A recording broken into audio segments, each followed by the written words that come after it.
Hey everybody, welcome back to Burger. Tonight I'm gonna show you my favorite way of pan frying a steak. We're gonna use butter, we're gonna have mushrooms, we're gonna have crumbled blue cheese. We're gonna cook two different kinds of steaks because it doesn't really matter the cut of steak that you use with this method. It's super simple, anybody can do it. Got layers and loads and layers and layers and layers of flavor all throughout. We're gonna fry up some onions for the top so you get the crunch, you get the cream, you get the whole 9 yards as it were. And then we're gonna add some special things to the pan to really brighten up the steaks. It's gonna be good. I'm excited. I hope you're excited. Let's get ready to eat. Few things that I've already got done. I've got my baby portobello shrooms all nice and sliced. I like baby portobellos because they are nice and meaty. I've got my onions all sliced up and soaking in heavy cream with a little bit of salt in there. And then I've got 5 big old boys of garlic. I've got some flour, and then I've got a seasoning for the flour, Spiceology's Black and Blue Cajun seasoning blend. This is gonna make those onions really stand out on top of these steaks. So we're cooking 2 filet mignons, and we're also cooking 1 prime New York strip, which is just a beautiful, beautiful steak. So let's go ahead and we'll get into the prep work and then we'll get cooking. Okay, the first thing you're gonna wanna do with your steaks is dry them off. Because believe it or not, seasoning sticks better to your meat when they are dry. So we've got these beautiful filet mignons. Here's that beautiful New York strip. Now, if you can salt your steaks at least 2 hours ahead of time and then throw them in the fridge uncovered, it's even better because all that salt will soak right into the meat, because what happens is the salt will pull the moisture out of the steak, then that moisture will soak right back in. So all that salt flavor goes right back into the steak, and then you'll get the salt flavor all throughout your steak instead of just on the top, bottoms, and sides. Now, this may seem like a lot of salt, but you are going to lose approximately 30% of your salt as soon as you throw it in the pan. We're gonna add our Black and Blue Cajun and blue cheese seasoning to our flour for our fried onions. Now, I'm just using flour. You can add other things like breadcrumb or potato starch to add some extra crunch to your flour, but today I'm just keeping it simple, just doing flour with a little bit of that blue cheese Cajun seasoning. Okay, a couple other things you might want to have ready before you get started cooking. I've got my oven heated up to 400 degrees. I've got my oil in my pan hot, about 325 degrees. I'm also steaming some broccoli for a side dish. Healthy broccoli, that's delicious. And then I've got an oven-safe pan. I'm going to pan fry these steaks, but I'm also going to throw them in the oven at the very end, just to heat them up so they don't burn entirely. So you want an oven-safe pan. Cast iron works great too.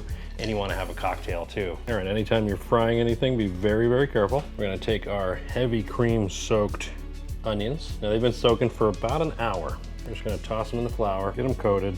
Then we're gonna set them on the paper towel just for a minute till we get all the rest of them ready. Now that we're all set, we're gonna take our dredged onion, drop them right in.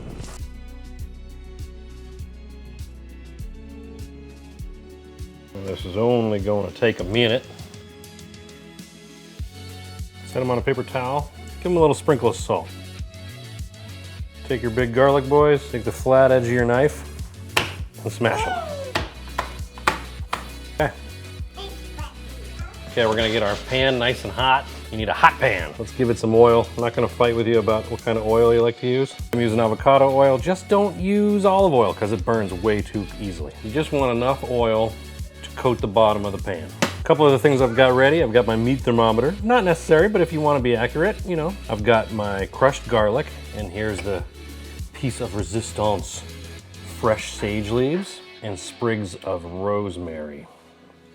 Beautiful. That's gonna add a lot of flavor and a whole lot of butter, baby. Okay, now that our pan is hot, steak's going in. And hear that? That is what you want to hear. That is a beautiful pan. Now we're gonna let these sear on the bottom of the pan for about 2 minutes, and then we'll see what they're looking like. I think it's time we turn. That is what we want to see. Check out this New York strip. Whoa. That crust is called the Maillard reaction, and that is scientific flavor, baby. Okay, so you want to give yourself some room in the pan. We're gonna go ahead and add our butter, add our garlic right on top of that. And then we're gonna take our sage and our rosemary and plop it right in there. Make sure you got some room. You're gonna take all that melted butter, put it on your spoon, and baste your steaks. Really layering on all that delicious flavor that we just added into the pan. The sage and the rosemary is gonna be a nice, fresh, bright taste to the steaks. And the butter and the garlic is just, well, it's just butter and garlic. If you don't like butter and garlic, you're no friend of mine. All right, once we're done basting, we're gonna chuck them in the oven.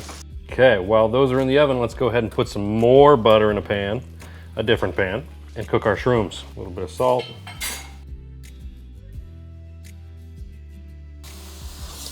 Okay, this New York strip and this fillet are done. This one's got a little bit more time. We're gonna go ahead and put the strip and this fillet. Now I pulled them out at 120 degrees Fahrenheit. Give them a little dust of flake salt.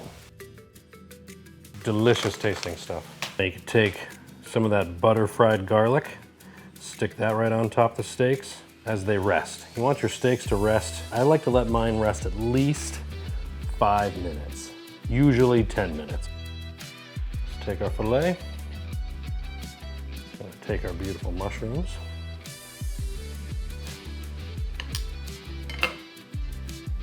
Try not to just throw them all over the place.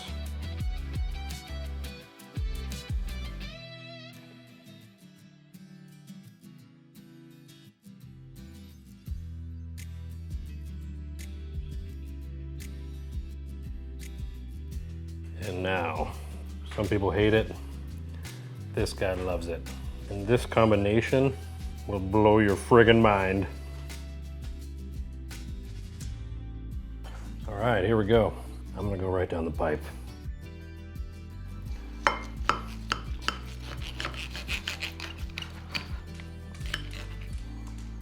Ooh, that is cooked mighty beautifully.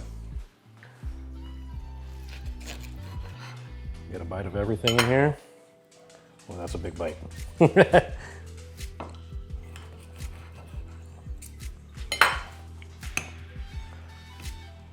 some blue cheese. Wrap that onion up there.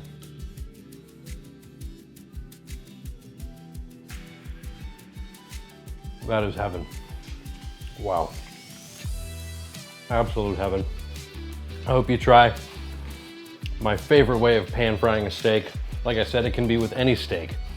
And also, you can do this with fish. You can do this with a burger if you want. You can butter baste a burger. You can butter baste chicken. You can butter baste your fingers if you want to and lick them. I don't care.